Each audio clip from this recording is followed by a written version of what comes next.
Nous sommes à Paris depuis une semaine dans le cadre du redéploiement international de notre parti, le Front populaire ivoirien, qui a été durement affecté par la crise que la Côte d'Ivoire a connue en 2011, qui se relève progressivement et qui a besoin de reprendre ses contacts à l'extérieur. Il n'y a pas de vrai patron, il n'y a pas de faux patron, il y a un patron et c'est moi qui suis depuis 14 ans président du Front populaire ivoirien jusqu'à ce qu'il y ait un congrès pour élire un nouveau président.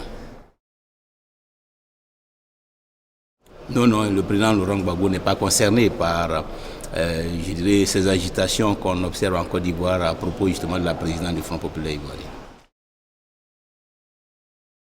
Oh, je pense qu'il va comme tout prisonnier dans une prison internationale. Je ne crois pas que ce soit un endroit rêvé pour lui et c'est pourquoi nous sommes mobilisés pour faire en sorte qu'il retrouve la liberté. Par personne interposée. La liaison physique n'est pas possible directement, mais par personne interposée, nous savons que le président Laurent Gbagbo se porte bien. Parce que moi-même, j'étais en prison pendant 2 ans et demi. Et j'en suis sorti seulement en août 2013. Je suis sous sanction internationale jusqu'en avril 2015. Et c'est donc depuis ma sortie, et depuis la levée de la sanction en avril 2015, que j'ai formulé une demande pour aller le saluer à La Haye. Or, vous savez que la Côte d'Ivoire a connu un drame avec l'élection présidentielle de 2010. À l'heure actuelle, il se pose un certain nombre de problèmes majeurs pour le pays. Et le candidat du Front populaire ivoirien s'inscrit dans la résolution de tous ces problèmes. Il y a d'abord la question fondamentale qui est la question de la paix, de la réconciliation nationale, de la stabilité politique. Nous entendons organiser les États généraux de la République pour refonder un consensus national au niveau de la Côte d'Ivoire. La deuxième grande préoccupation de nos compatriotes à l'heure actuelle, c'est la question de la pauvreté, de l'emploi, de la lutte contre la cherté de la vie, la promotion des revenus.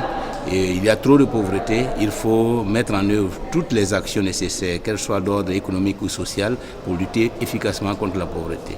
La troisième grande préoccupation, c'est la sécurité. Avec la crise post-électorale, le pays est dans une insécurité chronique. Il faut lutter efficacement pour désarmer tous les ex-combattants, pour ramener les dozos, c'est-à-dire ces combattants traditionnels dans leur zone géographique, pour réformer l'armée nationale, pour équiper la police et la gendarmerie, de façon à ce que la quiétude des populations soit assurée. Il y a ensuite la politique sociale en matière de santé publique, d'éducation, de logement. Donc un ensemble de questions qu'il faut régler et c'est autour donc de ces 4 problématiques que nous allons organiser notre campagne électorale. Oh, je dirais que non seulement son accession au pouvoir a été chaotique, mais la gouvernance est foncièrement décevante, négative. À telle enseigne que les graves problèmes que le pays connaît et que j'ai évoqués tout à l'heure demeurent. Et c'est pour cela que nous sommes candidats pour mettre en œuvre une autre politique pour opérer le changement afin que la paix, la stabilité, la prospérité reviennent en Côte d'Ivoire. Nous sommes déjà dans la logique de l'unité, de la réconciliation.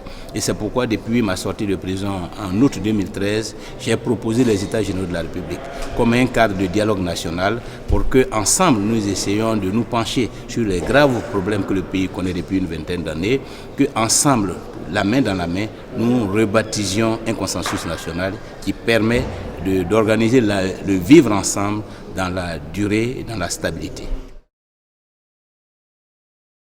Nous sommes justement dans la procédure de résolution de cette crise interne.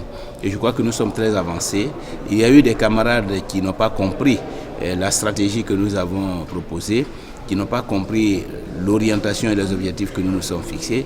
Mais je crois que progressivement, avec le temps, avec l'expérience et au regard des résultats que nous obtenons dans cette logique du dialogue et de la réconciliation, progressivement nous voyons la famille se rassembler et nous avons bon espoir que d'ici les élections, le Front populaire ivoirien restera de son unité et participera aux élections unies et solidaires.